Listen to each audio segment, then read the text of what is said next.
minha vida profissional no teatro, ela foi principalmente em cima do palco. Eu sou um ator de teatro. Eu fiz muito cinema, fiz bastante televisão, mas também fez parte da minha vida a militância política e a militância cultural. Isso está tão misturado na minha vida que não dá para mim fazer uma distinção. Então, quando eu sempre estive à frente do projeto de cultura brasileiro e particularmente dentro do Partido dos Trabalhadores. E quando o presidente Lula foi eleito, eu recebi o convite do ministro Gilberto Gil, com quem eu tenho uma longa convivência e tudo, para mim fazer parte da sua equipe, né? E foi maravilhoso, porque nós tínhamos um projeto nacional bastante equilibrado, bastante consensuado, porque foi feito a partir de uma grande consulta nacional. E nós, então, nesses últimos 11 anos, passamos, assim, de uma certa maneira, procurar a institucionalização do projeto cultural brasileiro. Mas aí eu tinha uma data marcada. Eu falei, não, eu sou... assim como eu me senti muito à vontade para fazer isso, não me arrependo, pelo contrário, mas chega um momento em que eu falei assim, não, eu tenho que voltar para a minha origem mesmo, teatral, tenho que voltar para o palco. E confesso para você que sempre dá aquela dorzinha de barriga, porque a gente fala assim, mas será que o teatro ele é muito um ciumento, ele quer muito você próximo, né? E uma vez você estando aqui nesse palco, o palco te exige, a plateia te exige, né? Mas eu sentia ao mesmo tempo que eu estava próximo, mas eu não tinha certeza, né? Então ficou aquela dúvida. Eu estou com 76 anos, é um desafio sempre, do ponto de vista de você estar na sua atividade, né? De volta, porque o palco, ele requer energia, né?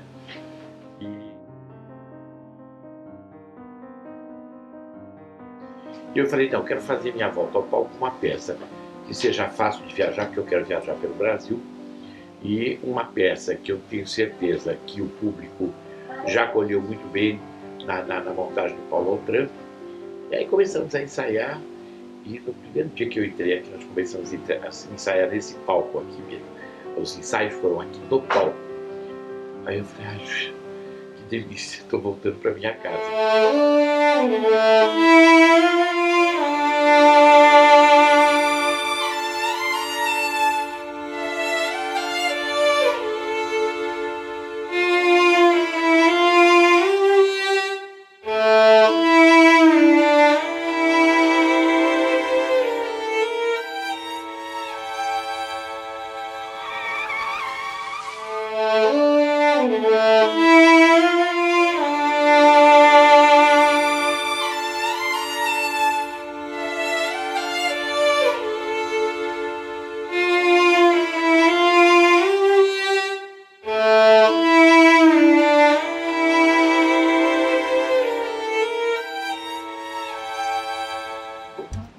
Começou o encantamento, na verdade, sem rasgações de seda, né, sem hipocrisia nenhuma, mas o encantamento começou com um convite, né, quando o Carlinhos Mamberti, o filho do Sérgio, me ligou, ele é o produtor, quando ele me procurou com o projeto, mesmo antes de eu ler o texto, né, eu já sabia do que se tratava, sabia da existência da peça, apesar de não ter assistido a primeira versão.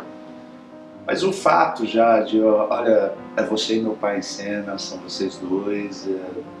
Então, muito antes de eu ler de fato o texto, já tinha vindo o encantamento da possibilidade, né? Realmente não é todo dia que você tem um privilégio desse, de estar em cena com alguém, né? Um ícone aí que carrega a história do teatro brasileiro aqui. Então, de cara já me senti muito privilegiado com essa possibilidade. Depois, quando eu li o texto, além de tudo, né, então o texto é incrível, ele tem uma carpintaria muito, muito precisa, a curva dramática dos personagens são muito bem construídas, assim, então para trabalho de ator, para um ator é um prato cheio. Acho que uma peça que também tem tudo a ver com as minhas preocupações no mundo tão conturbado como a gente vive hoje, no Brasil enfrentando essa grande crise internacional, e de repente uma peça que fala sobre a aceitação do outro, sobre a tolerância, com muito humor, muita precisão, porque o autor Jeff Barron, que veio para a estreia, inclusive, ele é um autor nova-iorquino, mas muito sintonizado. Para você ter uma ideia, a peça já foi montada em torno de 40 países, nesse momento tem 9 países montando essa peça. Para você ver que ela, quando ela foi escrita, ela tinha um sentido. E creio que mesmo na montagem do nosso inesquecível Paulo Tran, ela cumpriu um papel importante. Mas hoje, diante do quadro de tolerância, eu acho que a mensagem dela ficou mais atual, mais viva. E eu tenho sentido que é isso que o público se identifica. E acho que o Cássio Scapin e o Gelli nos ajudaram muito a gente compor esse quadro, né? E então a plateia começa sorrindo, achando divertido esse encontro desse velho ranzinza e esse jovem executivo a partir de um encontro fortuito, de um acidente que praticamente não aconteceu, mas que une os dois. E aí, a partir de um determinado momento, começa um conflito muito acirrado de posições, mas que culmina numa convergência. E a convergência é justamente a aceitação do outro. Então eu acho que a peça tem tudo, todos os elementos, vamos dizer, para interessar o público.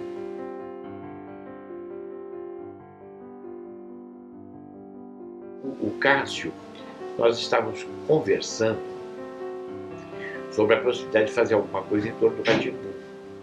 Não é para depois dessa peça, entendeu? Mas a gente estava tendo uma certa dificuldade em focar, ver como é que seria o Rá-Tim-Bum hoje, né? Porque o Rá-Tim-Bum está lá, a série é maravilhosa e tudo. Mas para você ir para o teatro, você teria que ter um novo enfoque. E aí, eu tinha já inicialmente convidado o Emílio de Mello, que eu trabalhei bastante, mas o Emílio não pôde vir. E de repente nós estávamos sem diretor, e aí nós estávamos conversando, eu e meu filho, e aí, de repente, eu falei assim, puxa, mas a gente está conversando com o Cássio, essa coisa do Rá-Tim-Bum não vai sair tão já. Mas, ao mesmo tempo, juntar os dois, entendeu? É o Dr. Vitor e o Nino, que vão estar juntos fazendo essa peça que, inclusive, por coincidência, o Cássio fez com o Paulo Altran. Então foi perfeito. Quando a gente convidou o Cássio se sentiu super feliz. E ele fez um trabalho magistral. Eu diria que o Cássio é um aprendiz de feiticeiro, né? Como o Nino, né? Eu acho que nessa peça ele mostrou que ele já tem o diploma de feitiçaria, de bruxaria. Eu não conheci o Cássio, né? Eu vim para essa produção através do Sérgio. O Sérgio me viu num outro espetáculo sobre Jean Genet, e aí acabou, o convite veio pelo Sérgio. Então, de certa maneira, eu não fui uma escolha do diretor, eu fui uma escolha do Sérgio, da produção. Então eu não conheci o Cássio, sempre tinha ótimas referências dele, de todas as pessoas, dos amigos que a gente tem em comum, mas de fato eu não conhecia. E ainda o fato dele me dirigir a um personagem que ele tinha feito, que ele tinha consagrado, aquela coisa toda. Então eu tinha estava um pouco receoso com isso, não sabia como ia ser, mas é uma coisa que eu sempre falo, foi uma das maiores surpresas, assim, a maneira como ele me acolheu, o carinho que ele teve comigo para me conduzir nesse processo. Eu lembro muito dele no primeiro dia falando, eu não quero lembrar, eu quero ver o vídeo da minha peça, não importa o que foi lá, também quero que não importe para você. Não importa o que é agora, importa o que é pro Gelli, importa o que é pro Sérgio, não importa o que foi pro Cássio, não importa o que foi pro Paulo. Quero que você tenha o seu processo, que seja um processo completo, que você possa descobrir tudo que o personagem e a dramaturgia podem te oferecer. Então eu me senti muito bem conduzido, não só questão técnica, questão cênica, mas como pessoa mesmo, assim, o acolhimento do Cássio foi uma coisa que me surpreendeu muito, assim, eu sempre brinco, uma pessoa que era fã do ator Cássio, assim, hoje eu também sou muito fã da pessoa, porque ele realmente teve um carinho tremendo comigo. E o Cássio conhecia muito a chegada da peça junto ao público, entendeu? Então ele nos conduziu sem fazer imposições, mas deixando que a nossa criatividade aflorasse, mas rumo, vamos dizer, a uma integração com o público, de forma a gente levar essa mensagem, vamos dizer, da maneira que nós estamos pretendendo levar.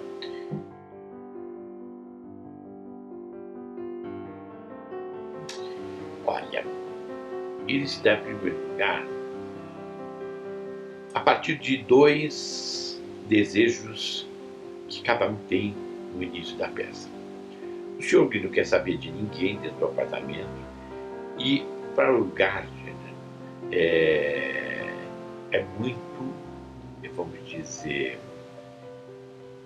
é um incômodo ele ter que vir prestar serviço comunitário com um senhor que ele não conhece, que afinal de contas não foi culpa dele o acidente. Esse senhor atravessou a rua sem olhar para os lados, quase que causa uma tragédia, porque podia ter morrido. Então ele está ali por imposição do juiz. Então o velho Green não quer o Gardner aqui e também ele também não se encontra à vontade de estar aqui, que tira tempo, rouba tempo dele, né? Um executivo dos anos 80, né, em Nova York. Mas a vida vai, trama contra eles. E a partir de um determinado momento, eles se descobrem, entendeu? E a partir dessa pequena descoberta, eles encontram um ponto de convergência que aparentemente vai conduzir a eles rapidamente a um final feliz. Mas o que acontece é exatamente o contrário. Surgem elementos que estabelecem uma polêmica entre os dois quase que intransponível, entendeu? Então os conflitos afloram, e aí é que eu digo que a questão da aceitação do outro é importante.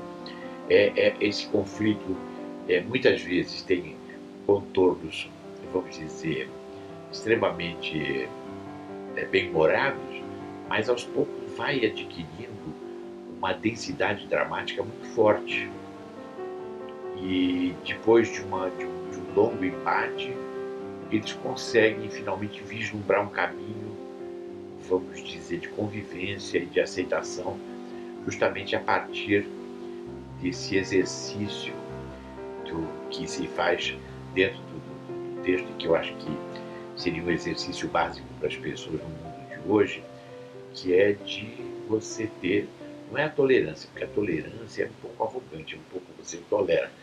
Não, é de você entender que existe o diferente e que para você conviver com o diferente, com a diferença, você tem que aceitar de coração, vamos dizer, que a pessoa ou a situação sejam diferentes daquela que você imagina.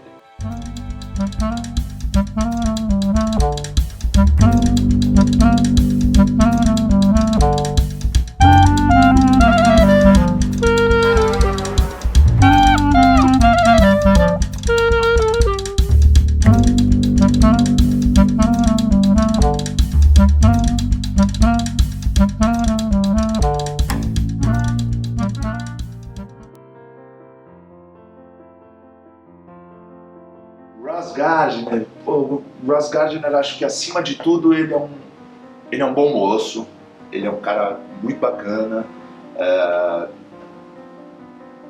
ele é um ser humano muito rico, muito sincero, muito prestativo, mas que vive um grande conflito da não aceitação da família para quem ele é realmente, a não aceitação da sociedade para quem ele é, e ele aparentemente é aquilo que seria um exemplo para a sociedade, aquele filho que qualquer pai queria ter, o cara que qualquer mulher gostaria de casar, porque ele é extremamente bem educado, ele é extremamente bem sucedido, ele é carinhoso, ele é uma pessoa correta, ele é honesto, ele tem todas as qualidades, mas ele vive um conflito interno de não poder ser 100% quem ele é, né, com os seus desejos, as suas crenças, e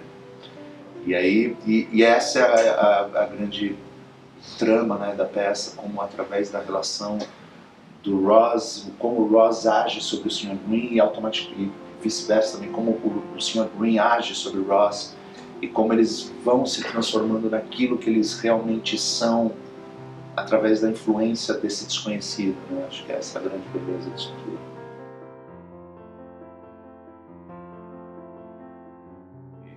Ninguém é intolerante porque quer, entendeu? A intolerância, ela nasce de um processo, entendeu? Justamente de uma não consciência de qual é o seu papel. Então, de posições muito individuais. Você veja, o Sr. Green, ele se fecha dentro desse universo aqui. Ele se fecha para a família dele, ele se fecha para os vizinhos, ele se fecha para o mundo. E, na verdade, ele não consegue nem perceber que ele está atravessando a rua e que tem um carro chegando ali e quase mata ele, entendeu?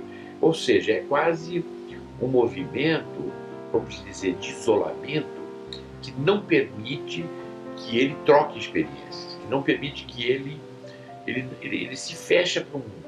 Então, que é o contrário, por exemplo, da minha posição. Então, sempre é um exercício muito importante, porque você tem que fazer um esforço para entender por que essa pessoa teve que tomar, vamos dizer, essa atitude. Um mundo em que, vamos dizer, esses valores individuais muitas vezes são tão exacerbados e essa, vamos dizer, e essa intolerância, inclusive, é cultivada no sentido de que cada um, de repente, acha que somente a postura, somente a posição dele é que tem que ser respeitada. E não consegue aceitar o outro, entendeu? Então, para mim é muito importante porque eu posso, justamente pelo desenvolvimento dramático da peça do personagem, eu posso entender muito melhor por que e de onde vem essa intolerância que muitas vezes faz com que as pessoas deixem de se entender. Então está sendo um trabalho muito bonito. E com isso, você também passa para a plateia isso. E a plateia te acompanha. Então é muito bacana quando termina o espetáculo e as pessoas vêm falar muitas vezes as pessoas riem bastante, mas eu também escuto as pessoas muitas vezes chorando aqui na plateia.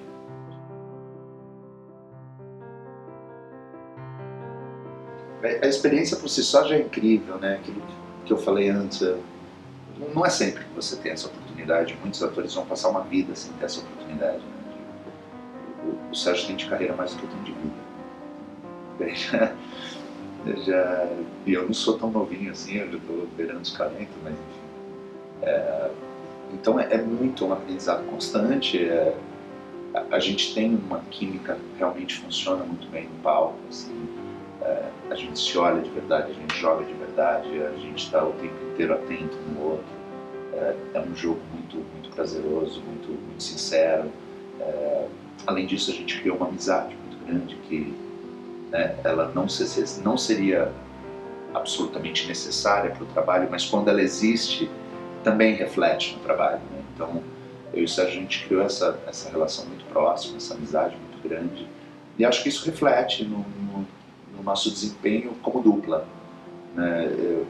Funciona muito, e para mim, cara, assim, é esquisito, não tem muito o que falar, é muito privilégio, é algo que qualquer ator espera ter, né, um dia na carreira, e para mim veio já logo, e espero que não seja a última, e ainda com um espetáculo tão bem cuidado, tão bem feito, com um texto tão incrível. Então tem sido realmente uma coisa que eu vou carregar por toda a minha caminhada. E com o fato, o agravante mais incrível ainda, que não é o processo comum de uma peça, a gente não está em cartaz há 1 mês, 2 meses, a gente já está entrando no 6º mês, né?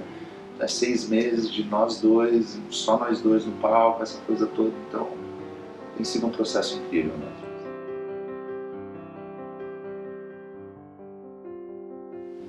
Olha, isso também é uma coisa que não é comum. Você às vezes até tem ator de qualidade, mas que não se estabelece essa química, não se estabelece essa relação. Eu conhecia muito pouco o Jerry, eu só vi o trabalho dele, que eu tinha gostado muito, mas nós chegamos até a procurar outros atores, porque o Jerry estava numa peça, então falando, olha, o Jerry acho que não vai poder aceitar e tal. E aí eu falei, mas não, olha, vamos conversar com ele. Que acho que de repente a peça talvez já esteja com uma certa carreira, quem sabe ele se disporia a sair da peça e vir trabalhar com a gente. E aí partiu muito desse desejo meu de trabalhar com o Jerry. E aí, nossa, ele ficou muito feliz com o convite. Imediatamente ele realmente estava terminando o compromisso dele com aquele espetáculo. E eles talvez tivessem uma continuidade, mas ele sugeriu um outro nome. E aí ele veio para o trabalho. Então ele veio também com essa mesma convicção de que a gente teria um encontro especial. E foi muito bacana, porque a nossa formação é diferente. Sou formado pela Escola de Arte Dramática, o Cássio também, mas o Jerry é um homem de teatro, um homem que, nesses 20 e poucos anos de teatro, ele já dirigiu, já trabalhou com público, no palco, aqui na parte de cenografia, ele é artista plástico, eu também sou. Também tenho mais veleidade de artista plástico. Então teve uma série de coisas que eu fui descobrindo que são pontos comuns, não é? E isso foi muito importante, porque a relação entre 2 atores no palco é quase como se fosse música mesmo. É um concerto. Então, todas as noites você trabalha em cima de uma partitura, mas o público é que modula essa intensidade e esse encontro. E o Cássio, ele não faz uma imitação. Não faz imitação, é que ele pega, se fosse, aí não ia dar certo, né? Natural, né? Exatamente. Ele pega o Charles, só isso aí. Assim, e ele foi muito ligado nela também, né? Ele teve uma ligação forte com ela, né? Conviveu muito com ela. E a Miriam era uma figura, nossa, ela era inesperada.